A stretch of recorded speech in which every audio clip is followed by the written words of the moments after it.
بسم اللہ الرحمن الرحیم۔ السلام علیکم ویورز، آج کی ویڈیو میں میرا ٹاپک ہے سورج گرہن کے بارے میں۔ جیسا کہ اب آپ کو معلوم بھی ہوگا کہ دسمبر کے مہینے میں پاکستان میں سورج گرہن دیکھا جائے گا، تو میں اب آپ کو اس کی ڈیٹیل سے آگاہ کرتی ہوں اور یہ ویڈیو یقیناً آپ کے لیے فائدہ مند بھی ہوگی۔ پاکستان کے تمام جنوبی علاقے 20 سال بعد تقریباً پورا سورج گرہن دیکھیں گے۔ آخری بار ایسا 11 اگست سن 1999 کو ہوا تھا، جب شام 5:26 پر کراچی میں خاص طور پر سورج گرہن مکمل ہوا تھا اور شام ایک لال اندھیری رات میں تبدیل ہو گئی تھی۔ یہ سورج گرہن کراچی میں مکمل سورج گرہن تھا، یعنی اس میں سورج کا 100% حصہ چاند کے پیچھے چھپ گیا تھا۔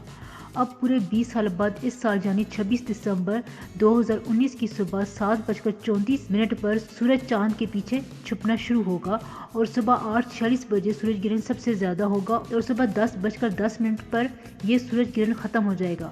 اب بات کی جائے گی کہ یہ سورج گرہن کہاں زیادہ دیکھا جائے گا، تو یہ سورج گرہن جنوبی پاکستان خاص طور پر ساحلی علاقوں جیسے کراچی، گوادر میں سب سے زیادہ ناظرین دیکھا جائے گا، جہاں سورج کا تقریباً 80% حصہ چاند کے پیچھے چھپ جائے گا اور دن کا وقت کچھ رات میں تبدیل ہو جائے گا۔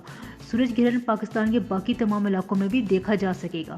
تو ناظرین، میں اب آپ سے شیئر کرتی ہوں سورج گرہن کے اثرات اور ضروری احکامات۔ مکمل سورج گرہن یا 70% سے اوپر سورج گرہن کی وجہ سے درجہ حرارت ایک دم کم ہو جاتا ہے۔ سورج گرہن کے دوران سورج کی طرف بغیر کسی فلٹر والے چشمے کے بغیر دیکھنے سے انسان ہمیشہ کے لیے اندھا بھی ہو سکتا ہے، اس لیے اس دوران سورج کی طرف نہ دیکھیں اور ہو سکے تو کالا چشمہ ضرور استعمال کریں۔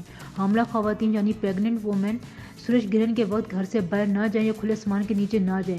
سورج کی ریڈیشن خطرناک ثابت ہو سکتی ہیں۔ اس وقت سورج کی روشنیوں میں ایک خاص قسم کی الٹرا وائلٹ ریڈیشنز پروڈیوس ہوتی ہیں، جو کہ ماں بننے والی خواتین کے لیے کسی طور پر فائدہ مند نہیں ہوتی۔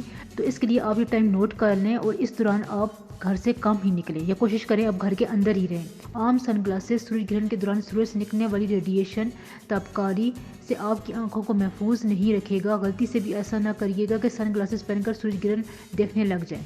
بچوں اور بوڑھوں کا گھر میں رہنا ہی بہتر ہوگا۔ قرآن اور سنت کے مطابق مسلمان سورج گرہن کے دوران اپنے گناہوں کی توبہ کرتے ہیں اور نماز کسوف ادا کرتے ہیں، اور یہ ہمیں اپنی باقاعدہ اسلامی کتابوں میں بھی ملتا ہے کہ جب سورج گرہن لگے تو مسجد میں جماعت کے ساتھ نماز پڑھیے، البتہ اس نماز کے لیے اذان و اقامت نہ کیجیے، یوں لوگوں کو دوسرے ذرائع سے جمع کر لیجیے، اور جب چاند میں گرہن لگے تو اپنے طور پر نوافل پڑھیے، یعنی جماعت نہ کیجیے۔ کسوف شمس میں جب جماعت کے ساتھ 2 رکعت نماز نفل پڑھیں تو اس میں طویل قرات کیجیے اور اس وقت تک نماز میں مصروف رہیے جب تک کہ سورج صاف نہ ہو جائے، اور قرات بلند آواز سے کیجیے۔ نبی اکرم صلی اللہ علیہ وآلہ وسلم کے دور میں ایک بار سورج گرہن پڑا۔ اتفاق سے اسی دن آپ صلی اللہ علیہ وسلم کے شیر خوار بچے حضرت ابراہیم علیہ السلام کا بھی انتقال ہوا۔